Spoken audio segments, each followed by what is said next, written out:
مسافر قسط نمبر 24 مسافر قسط نمبر 24 میں پستول ہاتھ میں لیے دروازے تک پہنچا، دھکیل کر دیکھا۔ میری خوشبختی عروج پر تھی۔ دروازہ کھلا ہوا تھا۔ میں نے تھوڑا سا دھکیل کر اندر جھانکا۔ 0 واٹ بلب کی نیلگی روشنی میں جہازی سائز کے بڑے سے بیڈ کے عین وسط میں سائیں دلجیت پہلو کے بل لیٹا دکھائی دیا۔ اس کی پشت دروازے کی جانب تھی۔ میں بڑی احتیاط سے دروازہ کھول کر اندر داخل ہو گیا۔ کمرے میں سائیں دلجیت کے علاوہ کوئی نہیں تھا اور ہلکی آواز میں گونجنے والے خراٹے اس کی گہری نیند کی خبر دے رہے تھے۔ کمرے کی تعمیر دیہاتی طرز کی تھی، جبکہ تزئین جدید خطوط پر کی گئی تھی۔ فرش بہت نرم قالین سے ڈھکا ہوا تھا۔ میں نے اپنے عقب میں دروازہ بند کیا، چٹخنی چڑھائی اور بیڈ کا چکر کاٹ کر سائیں کے چہرے کا رخ آن کھڑا ہوا۔ وہ گہری نیند کے استغراق میں تھا۔ میں تیزی سے بیڈ کی دوسری جانب پہنچا۔ چونکہ میں نے ربڑ کے سول والے سپورٹس جوگرز پہن رکھے تھے اور فرش پر دبیز قالین بچھا ہوا تھا، اس لیے میرے چلنے پھرنے سے مطلق آواز پیدا نہیں ہو رہی تھی۔ میں نے اسے جگانے سے پیشتر اس کے کمرے کا دائرانہ تلاشی لینا مناسب جانا۔ بیڈ کے برابر دیوار کے ساتھ قالین کے ہم رنگ صوفے پڑے ہوئے تھے۔ ایک صوفے پر چھوٹے سائز کی سیاہ چمکدار گن پڑی تھی جس میں میگزین چڑھی ہوئی تھی، ساتھ ایک ڈائری اور جیبی رومال دھرا تھا۔ شیشے کی چھوٹی سی تپائی پر بوتل اور نقلی گلاس پڑا تھا۔ بوتل پر غیر ملکی شراب کا لیبل دیکھ کر لمحہ بھر کو میرے دل میں دلجیت کے لیے کراہت کا جذبہ نمودار ہوا، مگر میں نے اپنی توجہ بٹے نہیں دی۔ گن اٹھا کر بیڈ کے نیچے رکھ دی تاکہ کسی بھی ناگہانی کی صورت میں مجھ پر غلبہ پا کر اپنی گن تلاش نہ کر سکے۔ کمرے میں بیڈ کے عین سامنے والے گوشے میں خوبصورت ٹی وی ٹرالی میں سجا ہوا 21 انچ کا ٹی وی اور VCR پڑا تھا۔ ٹی وی ٹرالی پر دونوں کی ریموٹ اور انگنت ویڈیو کیسٹ رکھی تھی۔ میرے لیے دلجیت کا پینا پلانا اور ویڈیو دیکھنے کا شوق حیرت کا سبب تھا۔ اس کا کردار میری نظر میں پہلے ہی مشکوک تھا، آج کھل کر سامنے آ چکا تھا۔ وہ مذہب اور عقیدے کے نام پر لوگوں کو نہ صرف بیوقوف بناتا تھا بلکہ دونوں ہاتھوں سے لوٹتا تھا۔ ایسے بے ضمیر انسان سے کچھ بھی بعید نہیں تھا۔ لگ بھگ 5 منٹ کی پر احتیاط جستجو کے بعد دلجیت کے بھاری وجود سے نمٹنے کے لیے تیار ہو چکا تھا۔ وہ سانڈ کی طرح پلا ہوا انسان تھا۔ اس کا انگوٹھیوں سے آراستہ دائیں ہاتھ کولے پر دھرا ہوا تھا، جبکہ بایاں ہاتھ سیر اور سیاہ چمکدار داڑھی والے چہرے کے نیچے تھا۔ سرہانے کے قریب امامے دار پگڑی اور تسبیح پڑی تھی۔ نہایت آہستگی سے بیڈ پر چڑھ گیا۔ مجھے اندازہ تھا کہ وہ جاگتے مجھے دیکھ کر چیخے گا، اس لیے میں نے اسے بازو سے پکڑ کر سیدھا کرتے ہی منہ پر سختی سے ہاتھ رکھ دیا۔ شاید وہ کھینچ لیے جانے پر نہ جاگتا، مگر منہ پر ہاتھ کی موجودگی کے باعث اسے ایک جھٹکا لگا۔ وہ بیٹھنا چاہتا تھا، مگر میں پھرتی سے اس کے سینے پر چڑھ کر گھٹنوں کے بل بیٹھ گیا۔ اس کے منہ سے غر غر کی آواز برآمد ہوئی اور مجھے دیکھ کر آنکھیں پھیل گئی۔ جو ہی اس نے حیرت اور دہشت کا پہلا مرحلہ عبور کیا، میں نے اس کے منہ پر سے ہاتھ ہٹا لیا اور ریوالور کی نال اس کے منہ میں گھسیڑ دی۔ اس سے پہلے اس نے میرا ریوالور والا ہاتھ نہیں دیکھا تھا۔ خوفناک ہتھیار دیکھ کر اس کی آنکھیں پھرتے خوف سے پھٹنے کو آ گئی۔ اس نے بولنے کی کوشش کی تو میں نے اپنے ہاتھ کا دباؤ بڑھاتے اور گھٹرا کر کہا، ہاتھ اور زبان کو حرکت دو گے تو گولی مار دوں گا۔ وہ محض گھر گھرا کر رہ گیا۔ وہ بہت بری طرح میرے شکنجے میں جکڑا گیا تھا۔ اس کی دونوں باہیں میرے گھٹنوں تلے دبی ہوئی تھی اور منہ میں پستول کا 1/4 حصہ دبا ہوا تھا۔ اس کی زبان بند تھی، آنکھیں چیخ چیخ کر پوچھ رہی تھی کہ میں کون تھا جو رات کے اس پہر اچانک موت بن کر اس کے سر پر سوار ہو گیا تھا۔ میں نے کہا، دلجیت، تم مجھے نہیں جانتے ہو، میں جانتا ہوں۔ چالاکی دکھاؤ گے تو جھوٹ بولو گے تو گولی چلانے میں دریغ نہیں کروں گا، سچ بولو گے تو سانسیں لیتے رہو گے۔ اس کی گھگراہٹ بے معنی تھی۔ میں اسے اچھی طرح خوفزدہ کر کے اپنے مطلب کی بات کرنا چاہتا تھا تاکہ وہ جھوٹ نہ بول سکے، مگر میری تاخیر نے اسے سنبھلنے کا موقع دے دیا۔ اچانک وہ مچھلی کی طرح تڑپا اور اس کے دونوں بازو میرے گھٹنوں تلے سے نکل گئے۔ اس کا رد عمل میرے لیے غیر متوقع اور اس کے لیے نہایت خطرناک تھا۔ اس کی اس حرکت سے پستول کا ٹریگر دب سکتا تھا، جس کا مطلب اس کی فوری ہلاکت تھی۔ میں نے الٹے ہاتھ کا تھپڑ اس کے منہ پر مارا اور پستول والے ہاتھ پر پورا وزن ڈال دیا۔ مارے تکلیف کے اس کی حالت غیر ہونے لگی۔ گھٹنوں کے نیچے سے نکلنے والے دونوں ہاتھ بے جان سے انداز میں میرے ہاتھوں پر آن گرے، مگر ان میں اتنی تاب نہیں تھی کہ میرے ہاتھ کو پکڑ کر باہر کھینچ لیتے۔ میں نے اپنے ہاتھ کی شہادت کی انگلی اس کی دائیں آنکھ میں چبو دی۔ اس کے پورے بدن کو ایک جھٹکا لگا اور وہ اپنے سر کو دائیں بائیں جھٹکنے لگا۔ میں نے گھرا کر کہا، اگر تم کوئی بھی حرکت کرو گے تو ایک لمحہ ضائع کیے بغیر گولی مار دوں گا۔ اس نے جلدی سے اپنا ہاتھ اٹھایا اور اشارے سے پوچھا کہ میں کیا چاہتا ہوں۔ اس کے ساتھ ہی اس کا ہاتھ اپنی چوبی ہوئی آنکھ پر جا ٹکا جس سے پانی نکلنے لگا تھا۔ میں اپنی تمام تر توجہ اس پر مرکوز رکھتے ہوئے اس کی چھاتی پر سے اترا اور اسے بیٹھنے کا اشارہ کیا۔ اس نے سر اٹھایا تو میں نے اپنے دوسرے ہاتھ سے اس کی گردن کو عقب سے پکڑ کر اوپر کھینچ کر بیڈ میں بٹھا دیا۔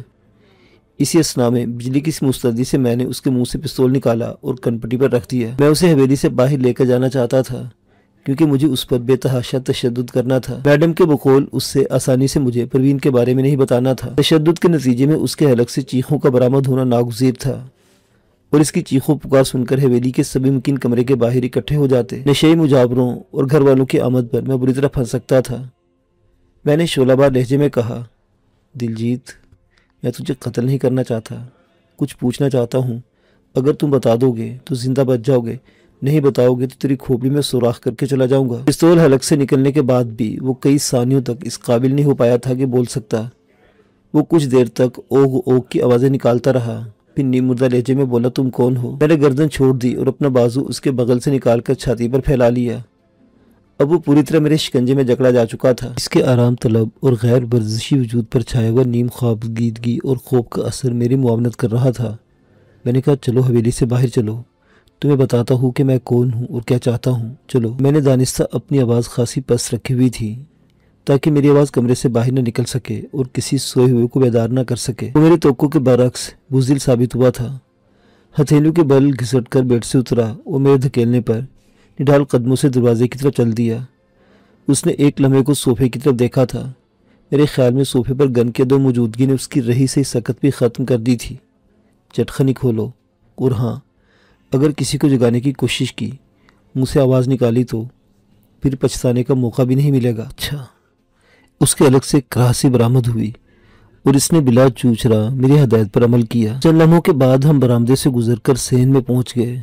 میں اس پر توجہ مرکوز رکھے ہوئے تھا اور اطراف پر بھی تیکھی نظر رکھے تھا۔ کسی پل کچھ بھی ہو سکتا تھا اور میں اپنی کامیابی کو موت آگ ہی ناکامی میں تبدیل ہوتا نہیں دیکھ سکتا تھا۔ اس نے میرے توقع کے مطابق کوئی مزاحمت نہیں کی اور ننگے پاؤں آہستہ آہستہ چلتا ہوا گیٹ تک پہنچا۔ میں نے دانت کچکچاتے ہوئے کہا، کوئی آواز پیدا کیے بغیر گیٹ کھولو۔ اس نے کانپتے ہاتھوں سے چٹخنی کھولی۔ گیٹ کے کنڈے میں گریس یا تیل ڈالا ہوا تھا کیونکہ بہت ہلکی سی آواز پیدا ہوئی تھی۔ میں نے اس کے کندھوں کے اوپر سے مزار کی طرف دیکھا، کوئی مجاور دکھائی نہیں دیا۔ سب کسی کونے کھڈے میں پڑے خراٹے مار رہے ہوں گے۔ صحن خالی تھا۔ آہستگی سے مین گیٹ بند کرنے کے بعد میں اسی حال کی دیوار کے ساتھ ساتھ چلتا ہوا پارکنگ کی طرف بڑھا۔ پارکنگ میں داخل ہونے کے بجائے بیرونی گیٹ کی طرف بڑھ گیا۔ اس وقت میرا ذہن بڑی تیزی سے کام کر رہا تھا۔ سوچ رہا تھا کہ اس جنگلی بلے کو کہاں لے جا کر پوچھ گچھ کی جائے۔ فوری طور پر اپنے ڈیرے کا خیال آیا۔ وہ رات کو خالی ہوتا تھا۔ قریب کوئی اور ڈیرا نہیں تھا۔ میں بڑی آسانی کے ساتھ اپنا کام مکمل کر سکتا تھا۔ اسے اپنے ڈیرے پر لے جانے میں محض یہی قباحت تھی کہ ڈیرا یہاں سے خاصا دور تھا۔ وہاں جانے کے سوا کچھ چارہ نہ پا کر میں نے اسے مزار کے بیرونی ادھ کھلے گیٹ سے دھکیل کر نکالا اور جنوبی سمت میں پگڈنڈی پر ہانکنا شروع کر دیا۔ اس کی کمر اپنے سینے سے چمٹائے پیدل چلنے کی وجہ سے اب میں تھکنے لگا تھا۔ میں نے اسے روک کر اپنا بازو کھینچ لیا اور دائیں ہاتھ میں پکڑے پستول کی نال اس کی کمر سے لگا دی۔ میں اپنے مشن میں آدھی کامیابی حاصل کر چکا تھا۔ آدھی کے حصول کے لیے میرے تن بدن میں آگ لگی ہوئی تھی۔ اسے ہانکتے ہوئے ڈیرے پر پہنچا۔ اندھیرے میں پگڈنڈی پر چلتے گرتے پڑتے سائیں دلجیت کی حالت مزید دیگرگو ہو گئی تھی اور وہ ہانپنے لگا تھا۔ اس نے راستے میں ایک دو مرتبہ کچھ پوچھنے کی کوشش بھی کی مگر میں نے جھڑک کر خاموش کرا دیا تھا۔ ڈیرے پر سوائے مال مویشیوں اور اپنے پالتو کتوں کے اور کوئی نہیں ہوتا تھا۔ بہانے میں اندھیرے کا راج تھا۔ وہاں دیوار کے جالے میں لالٹن اور ماچس پڑی تھی مگر میں دلجیت کی موجودگی میں لالٹن جلانے کی مہلت حاصل نہیں کر سکتا تھا۔ میں نے ارد گرد نظر دوڑائی۔ بکریوں کے لیے تیار کیے گئے چھپر پر نظر جا ٹھہری۔ وہاں بھی اندھیرے کا راج تھا۔ میں نے دلجیت کو اسی سمجھ چلنے کا حکم دیا۔ وہ چند قدم چلا، پھر نہایت غیر متوقع طور پر رکا اور میرے سوچنے سمجھنے سے پیشتر ساتھ بھر میں لٹو کی طرح گھوم گیا۔ اس کا دائیں پیر سیدھا پستول کو لگا اور پستول میرے ہاتھ سے چھوٹ کر ناہموار جگہ پر گر کر نظروں سے اوجھل ہو گیا۔ اس نے میری غفلت سے بھرپور فائدہ اٹھایا تھا۔ اس سے پہلے کہ میں سنبھلتا اور اس کی اگلی حرکت پر نظر جماتا، ایک زوردار مکہ میری کنپٹی پر پڑا۔ میرے ذہن میں ایک خوفناک دھماکہ ہوا اور میں لڑکھڑا کر پہلے آگے کی سمت بڑھا، پھر کمر کے بل زمین پر جا گرا۔ میری آنکھوں کے سامنے تارے ناچنے لگے۔ وہ میری طرف بڑھنے کے بجائے زمین پر بیٹھ گیا۔ میں نے اٹھنے میں دیر نہیں کی مگر میرا سر بری طرح چکرا گیا اور میں پھر گرا۔ دوسری مرتبہ بھی میں نے اپنی تمام تر توانائی بروکار لائی اور کھڑا ہو گیا۔ وہ ناپختہ زمین پر اندھیرے میں اپنی باہیں پھیلائے پستول تلاش کر رہا تھا۔ میری قسمت میرا ساتھ دے گئی تھی وگرنہ اس کا وار بڑا خطرناک تھا۔ میں فضا میں اچھلا اور پورے وزن کے ساتھ اس پر جا گرا۔ وہ میرے نیچے دب کر زمین پر لملیٹ ہو گیا۔ میں نے پستول کی پرواہ کیے بغیر اس پر مکوں کی بوچھاڑ کر دی۔ منہ، سر، کن پٹی، مجھے کوئی امتیاز نہیں تھا۔ چند ہی لمحوں میں اس کے منہ سے ہلکی چیخیں برآمد ہونے لگی اور میں نے ہاتھ روک لیا اور کسی خونخوار درندے کی طرح اس کی بائیں آنکھ میں دونوں انگلیاں گھسیڑ دی۔ اس کے منہ سے چیخ نکلی، پھر دوسری چیخ، پھر وہ بری طرح سر جھٹکنے لگا۔ اس کی آنکھ کا ڈیلا میری ٹیڑھی انگلیوں میں پوری قوت سے جکڑا ہوا تھا۔ میں نے ہاتھ کو ایک جھٹکا دیا تو وہ تڑپ کر اٹھا۔ میں کمر کے بل زمین پر گرا۔ اس کی بائیں آنکھ کا ڈیلا میرے ہاتھ میں تھا جسے میں نے ایک جھٹکے سے پرے پھینک دیا۔ اسے دیکھا تو وہ دونوں ہاتھ اپنی آنکھوں پر سختی سے رکھے بری طرح تڑپ رہا تھا اور اس کے منہ سے مسلسل کراہیں اور گالیاں نکل رہی تھی۔ میں نے جلدی سے ارد گرد دیکھا۔ مجھے اندھیرے کی وجہ سے پستول دکھائی نہیں دیا۔ میں نے اس پر 4 حرف بھیجے اور پنڈلی سے بندھا ہوا خنجر کھینچ لیا۔ وہ بڑا خطرناک انسان تھا۔ میں نے اس کی موقع فہمی اور چالاکی کو بزدلی قرار دیا تھا۔ اگر قسمت میرا ساتھ نہ دیتی تو اس وقت بازی پلٹ چکی ہوتی اور میں اس کے رحم و کرم پر زندگی کی بھیک مانگ رہا ہوتا۔ خنجر ہاتھ میں آتے ہی میں نے دستی کی پن لاک کر دی تاکہ میرے ہاتھ سے پستول کی طرح چھوٹ کر اندھیرے کی نظر نہ ہو جائے۔ اس کے ماہی بیاب کی طرح تڑپتے وجود کی طرف متوجہ ہوا۔ میرے پالتو کتے جاگ کر ہمارے قریب آ کر بھونکنے لگے تھے۔ میں نے انہیں پچکار کر بھگا دیا۔ وہ میری آواز پہچان کر دم ہلاتے ہوئے دور جانے کے بجائے میرے قریب ہو گئے۔ میں نے دلجیت کو 2-3 ٹھڈے مارے، پھر بالوں سے پکڑ کر کھینچ تو بکریوں کے چھپر کی طرف بڑھا۔ کتے تجسس بھرے انداز میں اس کے دائیں بائیں سونگھتے ہوئے چھپر تک چلے آئے۔ چھپر تلے اندھیرا تھا مگر اتنا گہرا نہیں تھا کہ سرے سے کچھ دکھائی نہ دے۔ سائیں دلجیت خاصا وزنی تھا۔ میں نے اسے بدقت تمام اٹھایا اور دیوار کی جڑ میں لا پھینکا۔ اپنی سانس سے برابر کرتے اس کی آنکھوں پر دھرے ہوئے ہاتھوں پر لات ماری تو وہ بلبلا اٹھا۔ قدرے چیختی آواز میں بولا، تم جو کوئی بھی ہو میں تمہیں زندہ نہیں چھوڑوں گا۔ اس کے منہ سے غلیظ مغلظات کی قے برآمد ہوئی تو میں خود پر قابو نہیں رکھ پایا اور میں نے آن کی آن میں خنجر کے چرکوں سے اسے لہو میں نہلا کر رکھ دیا۔ کتے خون کی بو پر بھڑک اٹھے۔ ایک نے دلجیت پر چھلانگ لگائی تو میں نے اسے لات مار کر پرے پھینکا اور گھٹنوں کے بل دلجیت کے سامنے بیٹھ گیا۔ خنجر کا چمکدار پھل دلجیت کی دائیں آنکھ کے قریب لہرا کر کہا، دلجیت، میں نے تمہیں کہا تھا کہ چالاکی کرو گے تو رعایت نہیں کروں گا۔ تم نے میری بات نہیں مانی اور ایک آنکھ گنوا لی۔ میں سانس لینے کو رکا پھر غرایا، تم بے غیرت اور کمینے انسان ہو۔ اپنی دوسری اور اکلوتی آنکھ بھی گنوا بیٹھو گے۔ اس کا جسم مسلسل جھٹکے لے رہا تھا۔ اس کے چہرے کے خطوط دکھائی نہیں دے رہے تھے مگر ان پر طاری دہشت اس کے بدن اور آواز کی غیر معمولی لرزش سے عیاں ہو رہی تھی۔ اس نے جواب میں کچھ کہنے کی کوشش کی تھی مگر تکلیف کی شدت سے ہائے نکل گئی۔ میں نے اپنے لہجے میں بے تحاشا سنگینی پروتے ہوئے کہا، دلجیت، پروین کہاں ہے؟ ایک بارگی اس کا سر اٹھا، چیخا، کون پروین؟ تم کون ہو؟ تم مجھ سے کیا دشمنی ہے؟ کیوں میری جان کے دشمن بنے ہو؟ میں نے جواب دینے کے بجائے خنجر اس کی ران میں گھونپ دیا۔ اس کے منہ سے تیز چیخ برآمد ہوئی۔ میں نے خنجر والا ہاتھ اس کی اکلوتی آنکھ کے سامنے ہوا میں معلق کر دیا، کہا، دلجیت، کوئی دوسری بات نہ کرو، جو پوچھو اس کا جواب دو۔ پروین کہاں ہے؟ میں کسی پروین کو نہیں جانتا۔ اس نے ہچکیوں کے درمیان دانت پیس کر کہا، تم موت کو آواز دے چکے ہو، تم مجھے نہیں۔ میرا ہاتھ حرکت میں آیا اور خنجر بجلی کی طرح کوند کر اس کی دوسری ران میں کھپ گیا۔ اس کے حلق سے بڑی دردناک مگر پھٹی پھٹی آواز نکلی اور گردن ایک طرف ڈھلک گئی۔ وہ بے ہوش ہو گیا تھا۔ کم بخت دیکھنے میں بہت نازک بدن تھا مگر حقیقت میں بہت سخت جان واقع ہوا تھا۔ اس نے بے ہوش ہونے میں خاصی دیر کی تھی وگرنہ جو ہی اس کی آنکھ سے خون کی دھار پھوٹی تھی بے ہوش ہو کر گر گیا ہوتا۔ بکریوں میں اضطراب پھیل گیا تھا۔ آہستہ آہستہ بیدار ہونے لگی تھی اور نیچی آواز میں احتجاج کرنے لگی تھی۔ میں نے اس کی زخمی آنکھ میں انگلی ماری۔ انگلی خون سے لتھڑ گئی مگر اس کے جسم میں کوئی حرکت نہیں ہوئی۔ مجھے اس کی بے ہوشی کا یقین ہو گیا۔ کتے اس جگہ پر سر جھکائے کھڑے تھے جہاں میں نے دلجیت کی آنکھ زخمی کی تھی۔ مجھے دیکھے بغیر علم ہو گیا تھا کہ وہ زمین پر پڑے ہوئے اس کے خون کو چاٹنے لگے ہوئے تھے۔ میں اٹھ کر بھانے میں گیا۔ جالے میں رکھی ہوئی کیروسین آئل والی لالٹن اور ماچس مخصوص گوشے میں رکھی ہوئی پانی کی بالٹی اٹھا لایا۔ بکرے والے چھپر میں پہنچ کر لالٹن روشن کی اور چھپر کی چھت سے لٹکا دی۔ اب دلجیت کا چہرہ دکھائی دینے لگا تھا۔ اس کا آدھا چہرہ اور سیاہ داڑھی خون میں تر تھی جبکہ آدھے چہرے پر پیلاہٹ سب تھی۔ میں نے بالٹی سے پانی کے چھینٹ اس کے منہ پر مارے، وہ ٹس سے مس نہیں ہوا۔ ماتا دیر یہی ورزش کرتا رہا، بالآخر اسے ہوش آ گیا اور وہ اپنی اکلوتی آنکھ میں حیرت اور خوف کی پرچھائیاں سمیٹے مجھے دیکھنے لگا۔ میرا چہرہ ڈھاٹے میں چھپا ہوا تھا، اگر نہ بھی چھپا ہوتا تب بھی اسے دکھائی نہیں دے سکتا تھا کیونکہ لالٹن میرے عقب میں روشن تھی۔ تم کون ہو؟ اس کی مریل سی آواز سنائی دی۔ میں تمہاری موت ہوں، میں نے درست لہجے میں کہا، بتاؤ پروین کہاں ہے؟ ہوش میں آتے تکلیف کی شدت سے اس کا چہرہ مسخ ہونے لگا تھا۔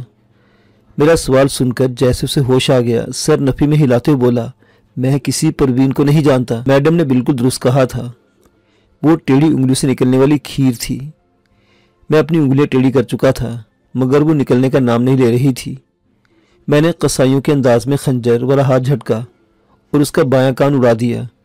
وہ بل بلا اٹھا اور کان پر ہاتھ رکھ کر بھی جھٹکے لینے لگا۔ ایسے میں اس کے دریدہ جسم میں نہ جانے کہاں سے اتنی طاقت اود کر آئی کہ اس نے مجھ پر بجلی کی تیزی سے صورت سے حملہ کر دیا۔ اس کا 2 ہتھر میرے سینے پر پڑا اور میں پیچھے جا گرا۔ اگر میں نے خنجر کی پن لاک نہ لگائی ہوتی تو خنجر میرے ہاتھ سے یقیناً چھوٹ گیا ہوتا۔ وہ کسی سانڈ کی طرح اینٹ تو میری چھاتی پر آن بیٹھا اور اس نے میرے خنجر والے ہاتھ کی کلائی پکڑ لی۔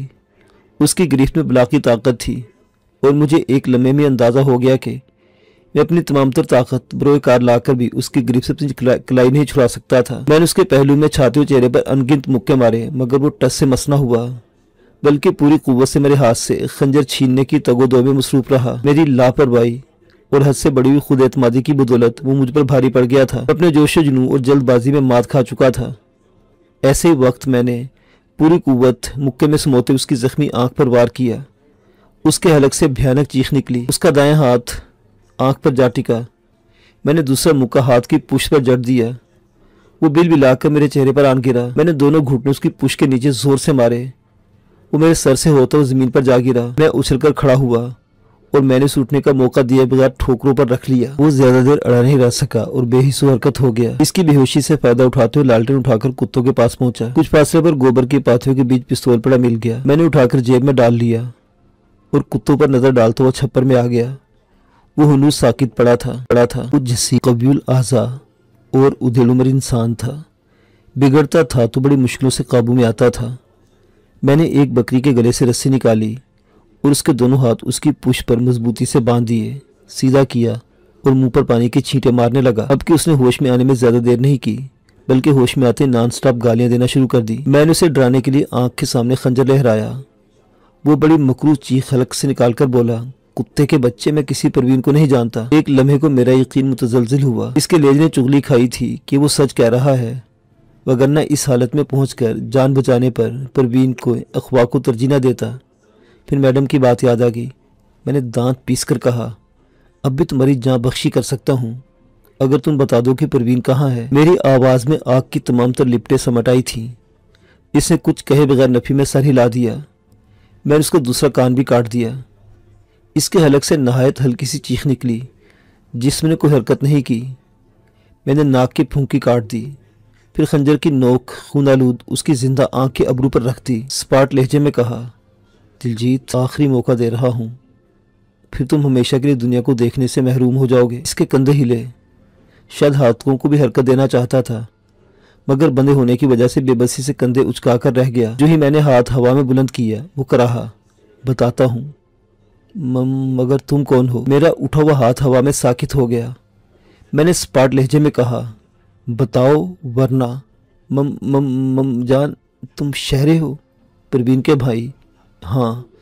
اس کا لہجہ ٹوٹ پھوٹ کا شکار تھا۔ بولا، پروین کے بھائی ہو، میں جان گیا، مگر پروین کا مجھے پتہ نہیں۔ مجھے مت مارو، میں کچھ نہیں جانتا۔ میں ٹھٹک گیا۔ اگر وہ کچھ نہیں جانتا تھا تو میں بہت بڑا جرم کر چکا تھا۔ میں اپنی واپسی کی راہ مسدود کر چکا تھا۔ وہ نورپور میں جاتے میرے خاندان سولی پر لٹکا دیتا۔ بھیانک سوچوں کے لمحاتی الغار نے مجھے سمجھا دیا کہ دلجیت کی زندگی میری موت تھی۔ ایک قبر کا منہ کھل گیا تھا، میں اس میں دفن ہوتا یا دلجیت۔ سرتے غیر سے میری آواز لرز اٹھی، تو ٹھیک ہے دلجیت، تم اگر پروین کے بارے میں کچھ نہیں جانتے تو اوپر جاؤ، خدا حافظ۔ میں پروین کو زمین پر ڈھونڈتا ہوں۔ میں نے اس کی کٹی ہوئی ناک پر ہاتھ رکھا اور اوپر کی طرف کھینچا۔ گردن کھنچ گئی اور میرا خنجر اس کی گردن پر ٹک گیا۔ وہ چیخا، خدا کے لیے مجھے مت مارو، میں بتاتا ہوں۔ اب تم بتاؤ یا نہ بتاؤ، مجھے تمہاری ضرورت نہیں رہی۔ وہ چیخا، تم پروین تک کبھی نہیں پہنچ سکو گے، یہ میرا مسئلہ ہے۔ میرا خنجر پر دباؤ بڑھا اور دانتوں کی کڑکڑاہٹ گونجی۔ ایسے ہی وقت میں دلجیت کے اکڑے منہ سے خرخراہٹ برآمد ہوئی۔ وہ حیدر خان کے پاس ہے۔ جو ہی اس کے منہ سے حیدر خان کا نام برآمد ہوا، میری دھڑکن جیسے پسلیوں میں ہی کہیں دب کر رہ گئی۔ میڈم نے سب سے پہلا نام اسی کا لیا تھا۔ اس کا مطلب ہے وہ بالکل ٹھیک کہتی تھی۔ امیر نواز۔ اس کی اکلوتی آنکھ میں بے بسی رچ گئی۔ نفی میں سر ہلایا۔ تم نے پروین کو کیسے اغوا کیا؟ اس نے کوئی جواب نہیں دیا تو میں نے خنجر پر ہاتھ کا دباؤ بڑھایا، مگر اس کی گردن ایک طرف کو ڈھلک گئی۔ وہ بے ہوش ہو چکا تھا۔ میں نے اس کی نبض چیک کی، بہت کمزور تھی۔ میں اس سے اور بھی باتیں پوچھنا چاہتا تھا، مگر میڈم شکیلا نے کہا تھا کہ میرا کام اس کے حلق سے اس شخص کا نام اگلوانا تھا جس کے حوالے اس نے پروین کو کیا تھا۔ وہ پتہ چل گیا تھا۔ میں نے ہاتھ اٹھا لیا، اب اسے ٹھکانے لگانے کا کام باقی تھا۔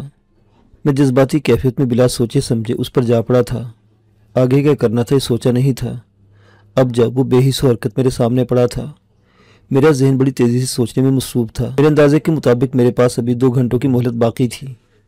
میں نے نلکی کی ٹونڈی سے منہ لگا کر پانی پیا اور چھپر کے باہر ٹہلتے ہوئے سوچنے لگا۔ ایک بار جی میں کہ میں دلجیت کو گھسیٹتا ہوں بخت خان کی حویلی کے پاس لے جاؤں اور چیخ چیخ کر پورے نورپور کو جگا دوں، سب کو بتاؤں کہ جس شخص کو انہوں نے دیوتا بنا رکھا ہے وہ کتنا ذلیل اور بے غیرت تھا۔ بخت خان کو ساتھ لے کر اسے تھانے دے آتا، دودھ کا دودھ اور پانی کا پانی ہو جاتا۔ شاید میں ایسا ہی کرتا، مگر ایک زہر خند خیال نے میرے 14 طبق روشن کر دیے۔ اگر یہ سانپ نورپور میں داخل ہوتے ہی اپنی کینچلی میں لوٹ جاتا اور میری باتوں کو جھٹلا دیتا تو میرا کیا بنتا؟ میری بات پر سوائے ڈاکٹر شاہ جی کے کوئی اعتبار تک نہ کرتا۔ میں نہ صرف تھانے کی سیر کرتا بلکہ میرے پچھلے دلجیت کے عطاب کے شکار ہو کر کہیں کے نہ رہتے۔ میں پروین کو حاصل کرنے کے بجائے سالوں دور ہو جاتا۔ جب تک میں جیل سے رہائی پا کر آتا وہ مٹی میں مل چکی ہوتی یا اپنی موت آپ مر گئی ہوتی۔ میں اپنی لگائی ہوئی آگ میں گھر گیا تھا۔ یہ تو میں نے سوچا نہیں تھا کہ دلجیت سے پروین کے بارے میں معلومات لینے کے بعد اس کا کیا کروں گا۔ میرے ارد گرد کتے اچھل کود کر رہے تھے۔ دلجیت کو اگر زمین میں دبا دا تو کتوں نے صبح دم میرا راز فاش کر دینا تھا۔ اچانک ایک خیال کوندے کی طرح میرے ذہن میں لپکا اور میں اچھل کر جا پڑا۔ میرے ڈیرے کے پچھواڑے بالن کا بہت بڑا ڈھیر پڑا تھا۔ 6 ماہ قبل اپنے رقبے کی درختوں کی چھنگائی کر کے یہاں لکڑیاں ڈھیر کر دی تھی۔ ایک محتاط اندازے کے مطابق یہ 3-4 ٹرکوں کا مال تھا۔ میرے لبوں پر ایک شفاف مسکراہٹ تیر گئی۔ میں نے دلجیت کو ٹھکانے لگانے کا محفوظ ترین طریقہ سوچ لیا تھا۔ مجھے خاصی تیز رفتاری کا مظاہرہ کرنا تھا۔ میں نے بے ہوش دلجیت کو اپنی پوری قوت صرف کر کے کمر پر اٹھایا اور نپے تلے انداز میں چلتا ہوا پچھواڑے پہنچا۔ اسے ڈھیر کے بس میں پہنچانا بہت مشکل تھا۔ اسے ڈھیر پر ایک در ڈال کر سوچ میں پڑ گیا، پھر کھینچ کر وہاں تک لے گیا جہاں تک لکڑیوں کے ڈھیر کے اوپر لے جا سکتا تھا۔ اس کے بعد میں نے خنجر سے اس کی شارک کاٹ دی۔ اس کی گردن سے خون کا فوارہ ابلا اور فضا میں خوفناک خرخراہٹ گونجی۔ میں نے فلفو ڈھیر پر سے چھلانگ لگا دی، وگرنہ میرا منہ سر خون سے لتھڑ جاتے۔ وہ 3-4 منٹ تڑپتا رہا، پھر ساکت ہو گیا۔ اس دوران میں نے بہت سی لکڑیاں اس پر ڈال دی تھی۔ آنے والے 10-15 منٹوں میں نے اس کے مردہ بدن پر کم و بیش 7-8 من بالن ڈال دیا۔ بھانے میں سے کسی اٹھائی، زمین پر جہاں جہاں اس کا خون گرا تھا اٹھایا اور لکڑیوں کے ڈھیر پر لا پھینکا۔ اس کی آنکھ کے ڈیلے کو تلاش کیا، وہ نہیں تھا جہاں میں نے پھینکا تھا۔ ارد گرد دیکھا، دکھائی نہیں دیا تو اندازہ کیا کہ اسے کتے نگل گئے ہوں گے۔ سائیں دلجیت کو گھسیٹنے کے نشانات پھاوڑے کی مدد سے منہدم کیے۔ لالٹین اور بھانے میں رکھا ہوا چاچے چراغ کا حقہ اٹھایا اور پچھواڑے میں آ گیا۔ لکڑیوں کے ڈھیر کے اطراف میں خاصا دور تک سوکھے پتوں کا قالین بچھا ہوا تھا۔ میں نے دیوار کی جڑ کے ساتھ حقہ اس طرح زمین پر لٹایا کہ اس کی چلم زمین پر گر گئی۔ اس میں بجھے ہوئے کوئلے پتوں کے فرش پر پھیل گئے۔ میں نے لالٹین کی تیل والی ٹینکی کا سال خوردہ ڈھکن کھولا، مٹی کے تیل کی ایک دھار چلم سے نکلے کوئلوں سے شروع کی اور دلجیت کے لکڑیوں میں دبے ہوئے جسم تک لے گیا۔ لالٹین کی ٹینکی خالی ہو گئی۔ میں نے جلدی سے بھانے میں رکھے مٹی کے تیل والے چھوٹے کین اٹھا لایا، بغیر کوئی وقت ضائع کیے بڑی چابک دستی اور مہارت سے لکڑیوں کے ڈھیر پر اس طرح تیل چھڑکا کہ دلجیت کا نام و نشان تک باقی نہ رہے۔ میرا خنجر، لباس اور سپورٹس جوگرز خون سے تر تھے۔ بھانے میں پڑا ہوا اپنا کام کاج والا لباس اور سوکھٹی چپل پہنی اور خون سے لوتھڑی ہوئی تمام اشیاء کو لکڑیوں کے ڈھیر پر اچھال دیا۔ دیوار کی جڑ میں بیٹھے ہوئے کتے میرے حرکات و سکنات کو بڑی توجہ سے دیکھ رہے تھے، سمجھنے کی کوشش کر رہے تھے کہ ان کا مالک رات کی تاریکی میں کیا کارنامہ سر انجام دینے جا رہا ہے۔ جب مجھے پوری طرح تسلی ہوئی کہ میں نے دلجیت کے قتل کا کوئی ثبوت نہیں چھوڑا تو میں نے حقے کی چلم کے پاس دیا سلائی کا ننھا سا شعلہ چھوڑ دیا جو دیکھتے دیکھتے لکڑی کے ڈھیر کی طرف لپکا۔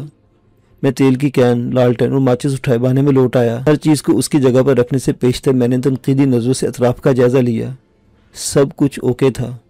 دل مطمئن ہوا تو میں نے پچھواڑے میں جھانکا۔ آگ بڑی تیزی سے پھیل چکی تھی اور مجھے اندازہ تھا کہ آن کے آن میں شعلے آسمان سے باتیں کرنے لگے گے۔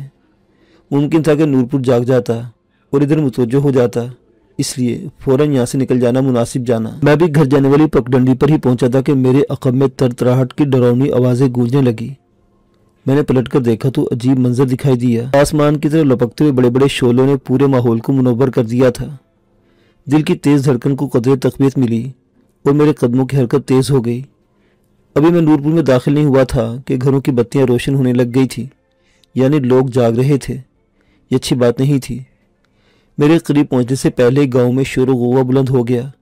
میں نے اندازہ لگایا کہ میں بھاگوں بھی تو لوگوں کے نورپور سے نکلنے سے پیشتر اپنے گھر تک نہیں پہنچ پاؤں گا۔ یہ سوچ کر میں ایک گھنے درخت پر بندر کی سی پھرتی سے چڑھ کر چھپ گیا۔ عافیت کی ایک ہی صورت بچی تھی کہ جب لوگ دوڑتے ہوئے ڈیرے کی طرف آئیں تو میں ان میں کسی طرح شامل ہو جاؤں۔ لوگوں نے اسے نکلنے میں میرے اندازے سے کہیں زیادہ دیر لگائی تھی۔ مجھے اس سائیں کے مزار کی طرف سے آتی ہوئی پہلی ٹولی دکھائی دی۔ تب تک مجھے درخت کے پتوں میں چھپے نصف گھنٹہ بیت چکا تھا۔ مجھے افسوس ہوا، اگر میں نے رکتا تو 5-7 منٹ میں اپنے گھر پہنچ سکتا تھا۔ انتظار کے اس طویل وقت میں میری سوچنے سمجھنے کی تمام صلاحیتیں اود کر آئی تھی اور سینے میں جلتی ہوئی آگ پر اندیشوں اور تفکرات کی اوس پڑنے لگی تھی۔ میں بہت بڑے جرم کا ارتکاب کر چکا تھا۔ اگر کسی صورت دلجیت کے قتل کا انکشاف ہو جائے تو کیا میں بچ جاؤں گا؟ کیا آگ دلجیت کے وجود کے ساتھ ساتھ اس کے نام و مقام کو بھی نگل لے گی؟ جو ہی چاچا چراغ اس کے پیچھے 10-12 آدمیوں پر مشتمل ٹولی درخت کے نیچے سے گزری، پیچھے راستہ صاف دکھائی دیا تو میں فوراً درخت سے اترا، لمبے لمبے ڈگ بھرتا ہوا اپنے گھر کی عقبی کھڑکی والی پگڈنڈی پر چل پڑا۔ سائیں دلجیت کا مزار اور حویلی خاموش دبیز چادر اوڑھے ہوئے تھے۔ کوئی نقل و حرکت دکھائی نہیں دی۔ کچھ عرصہ قبل اپنی آنکھوں سے دیکھ چکا تھا کہ حویلی کے مکین دن چڑھے سے بیشتر جاگنے کے عادی نہیں تھے۔ آج بھی اسی معمول کے مطابق جاگیں گے اور جب تک دلجیت کی راکھ ہوا میں اڑ چکی ہوگی تب تک اس کی عدم موجودگی کا علم نہیں ہو پائے گا۔ اپنے پچھواڑے کے جوہر پار پہنچا تو مسجد کی جانب سے لوگوں کی ملی جلی آوازیں سنائی دی۔ دوسری ٹولی میرے ڈیرے کی طرف جانے کے لیے تیار تھی۔ مجھے یہ بھروسہ تھا کہ نورپور کے لوگ بالن کو لگی ہوئی آگ بجھانے کی کوشش نہیں کریں گے، بلکہ وہ ارد گرد سے پتے ہٹا کر آگ کو بھانے کی طرف جانے سے روکنے پر اپنی توجہ دیں گے۔ بالن گاؤں والوں کے نزدیک اتنا قیمتی نہیں تھا۔ بارہا خشک بالن کی آتش زدگی کے واقعات نورپور میں رونما ہوئے تھے۔ لوگ آگ بجھانے کے بجائے آگ کے پھیلاؤ کو روک کر مطمئن ہو جاتے تھے۔ خاص تکنیک سے کھڑکی کے اندر کنڈی میں پھنسی ہوئی سلاخ نکالتے ہوئے دل میں دعا کر رہا تھا کہ لوگ بھانے، چھپر اور ڈیرے کے ناہموار فرش میں خوب چلے پھرے، تاکہ اگر دلجیت اور میری وہاں موجودگی کا کوئی مظاہر میری نگاہوں سے چھپا رہ گیا ہو تو وہ بھی روندا جائے۔ گھر والے جاگ چکے تھے۔ مجھے دیکھ کر انہیں حیرت نہیں ہوئی، کیونکہ میرا ان سے پہلے جاگنا، باہر جانا اور کھڑکی کے راستے گھر میں داخل ہونا معمول کی بات تھی۔ شانو نے مجھے دیکھ کر ارادتاً نظر انداز کر دیا۔ چاچی کا رویہ بھی کچھ مختلف نہیں تھا۔